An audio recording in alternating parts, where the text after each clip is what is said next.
செய்து முடிக்கும் என் தேவன் நீரிருக்க பயமே இல்லை.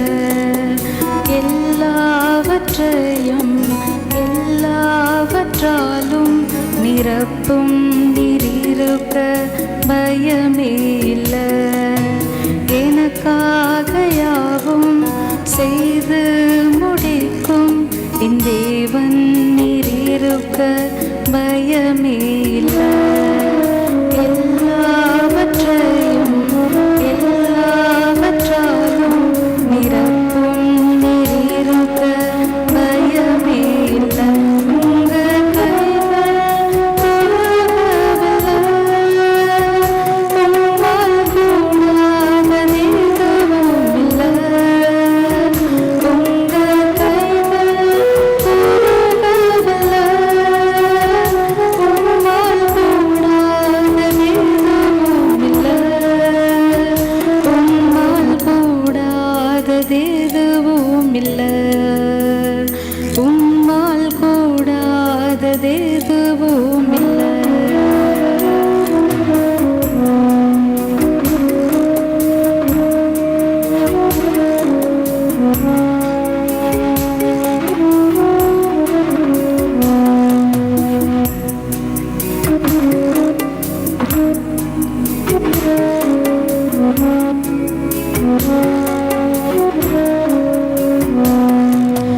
சகலத்தையும் நீர் உருவாக்கினீர். வார்த்தையாலே நீர் உருவாக்கினீர். சகலத்தையும் நீர் உருவாக்கினீர். வார்த்தையாலே நீர் உருவாக்கினீர். என் வாழ்விலும் நீர் வாக்கினால் சொன்னதை கருத்தினால் செய்து நிறைவேற்றுவே. என் வாழ்விலும் நீர் வாக்கினால் சொன்னதை கருத்தினால் செய்து நிறைவேற்றுவே. உங்கள் கைகள் குறுகவில்லை. உம்மால் கூடாதது எதுவும் இல்லை. உங்கள் கைகள் குறுகவில்லை. உம்மால் கூடாதது எதுவும் இல்லை. உம்மால்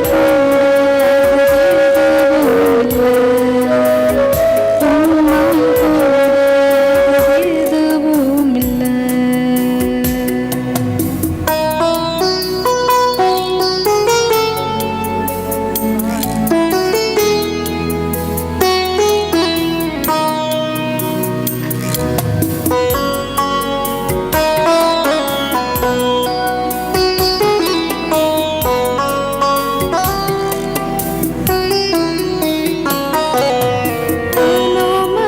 அனுமதிப்பதெல்லாம் நன்மைக்காக, நடத்திடும் பாதைகளும் நன்மைக்காக. அனுமதிப்பதெல்லாம் நன்மைக்காக, நடத்திடும் பாதைகளும் நன்மைக்காக. அதின் காலத்தில் நேர்த்தியாய் செம்மையாய் எனக்காக யாவும் செய்து முடிப்பேன். அதின் காலத்தில் நேர்த்தியாய் செம்மையாய் எனக்காக யாவும் செய்து முடிப்பேன். உங்கள் கைகள் குறுகவில்லை. உம்மால் கூடாதது எதுவும் இல்லை. உங்கள் கைகள் குறுகவில்லை.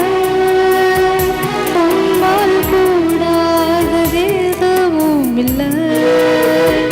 உம்மால்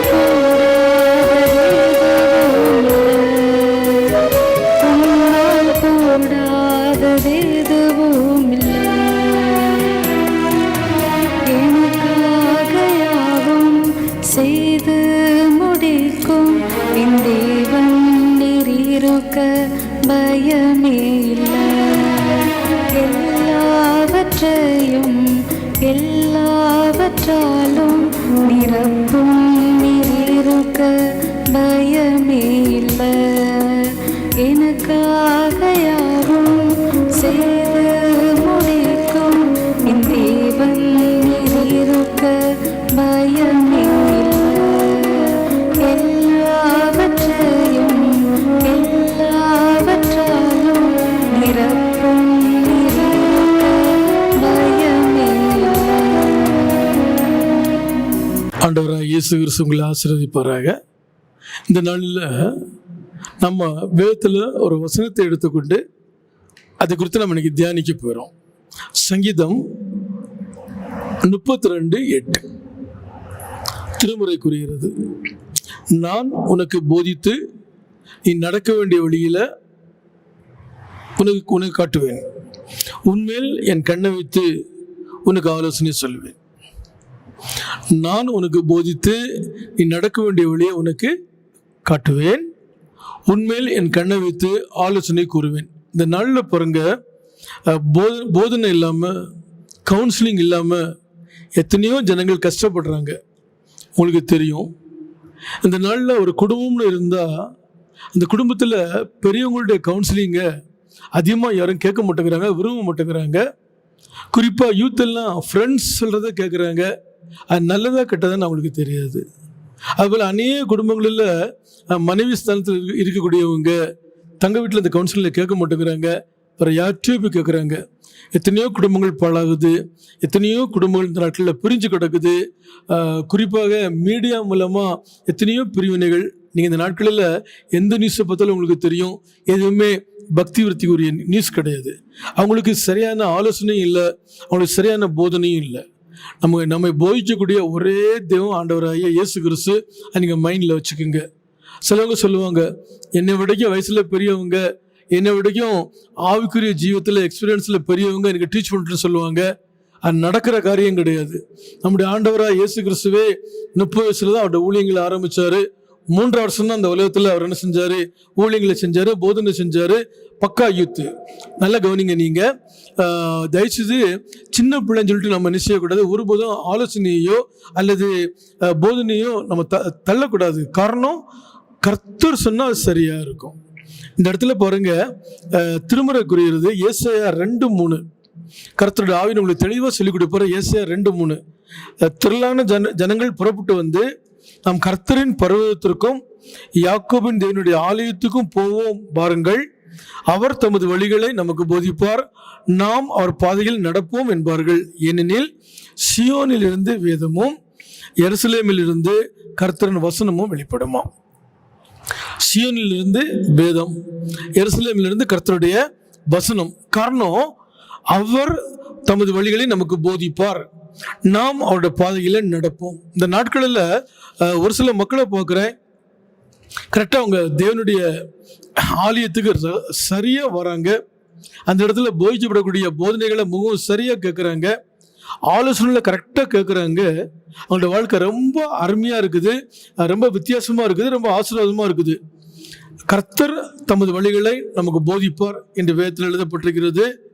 லூக்கா 12:12 ஆண்டவராக இயேசு கிறிஸ்துவே சொல்லுவார், நீங்கள் பேச வேண்டியவைகளை ஆவியானவர் அந்நேரத்தில் உங்களுக்கு போதிப்பார். பழைய ஏற்பாட்டு நாட்களில் பிதாவாகிய தேவனாக வார்த்தையின் மூலமாக, தரிசனத்தின் மூலமாக, சொப்பனங்கள் மூலமாக, தன்னுடைய ஊழியக்காரங்க மூலமாக தேவன் அவருடைய ஜனங்களோடு கூட பேசினார். புதிய ஏற்பாட்டு நாட்களில் பாருங்க, ஆண்டவராக இயேசு கிறிஸ்துவே சொன்னார், சத்திய ஆவியை அவர் உங்களுக்கு வரும்போது சகல சத்தியத்துக்குள்ளும் வழி நடத்துவார். இந்த இடத்துல சீசர்களுக்கு சொல்றாரு, நீங்கள் பேச வேண்டியவைகளை ஆவியானவர் அந்நேரத்தில் உங்களுக்கு போதிப்பார். நம்முடைய ஆண்டவராக இயேசு கிறிஸ்துக்கு ஒரு பேர் உண்டு, நல்ல போதகர். என்ன பேரு? நல்ல போதகர். யாராக இருந்தாலும் சரி, ஒரே போதகர் ஆண்டவராக இயேசு கிறிஸ்து. இந்த நாளில் ஆவியினர் மூலமாக வசனங்களை நமக்கு நல்ல தெளிவாக அவர் என்ன செய்றாருன்னா அவர் வெளிப்படுத்தி கொடுக்குறாரு. ஒருபோதும் உங்களுடைய வாழ்க்கையில் நீங்கள் போதிக்கக்கூடிய தேவனை, அவர் கொடுக்கக்கூடிய போதனைகளை, ஆலோசனையை ஒருபோதும் நிச்சயக்கூடாது, அல் தட்டவே கூடாது. 2 விஷயங்கள் நான் உங்களுக்கு சொல்லிக் கொடுக்குறேன்.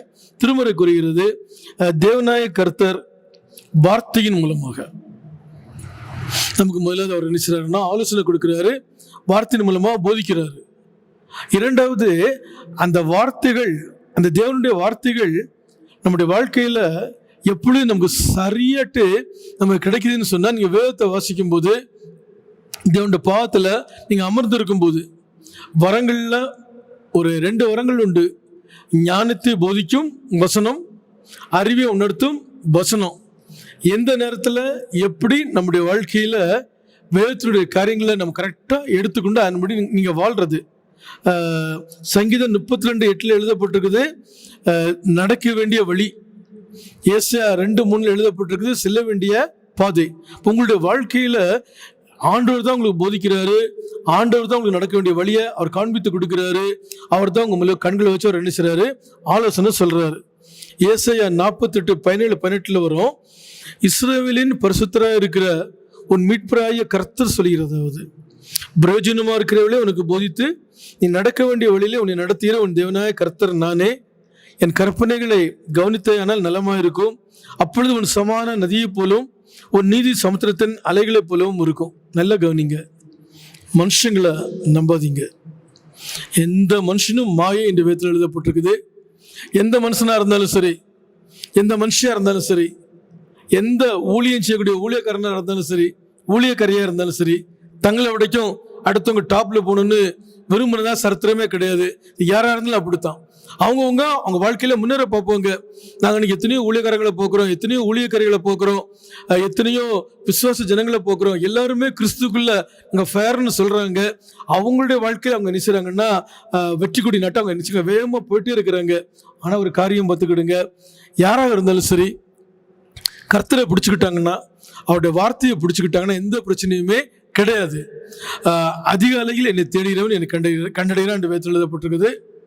என்னுடைய வாழ்க்கையில் எனக்கு ஏதாச்சும் ஒரு விஷயத்தில் கவுன்சிலிங் வேணும்னா, நான் எப்போவுமே ஒரு 40 நாள் பாஸ்டிங் போடுவேன், 7 நாள் பாஸ்டிங் போடுவேன், 3 நாள் பாஸ்டிங் போடுவேன். தனியாக போய் உட்காந்துக்குவேன். தேவசமத்தில் உட்காந்து நாங்கள் நிச்சயம் தேவசமத்தில் ஆலோசனை கேட்குறோம்.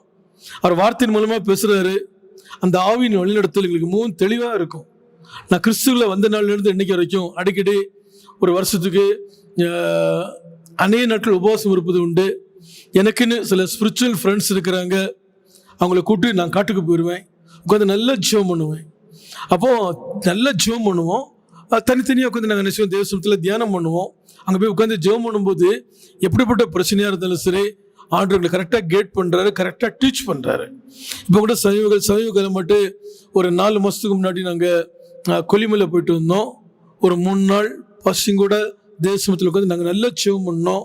ஏன்னா உங்களுக்கு ஒரு பிரச்சனையாக இருந்தால் மூப்பருக்கு 2 பிரச்சனையாக இருக்கும், பாஸ்டர்ஸுக்கு 5 பிரச்சனை இருக்கும், அதிகமாக இருக்கும்.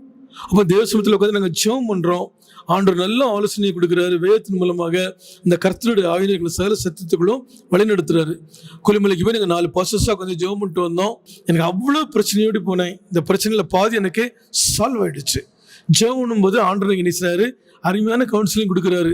உட்காடுறோம், டிஸ்கஷன் பண்ணுறோம், அவங்க பிரச்சனையை ஷேர் பண்ணிக்கிடுறோம், ஒருத்தருக்காக ஒருத்தர் ஜெபம் பண்ணுறோம். ஆண்டவர் பேசுகிறாரு. நம்ம தெய்வம் பேசக்கூடிய தெய்வம்.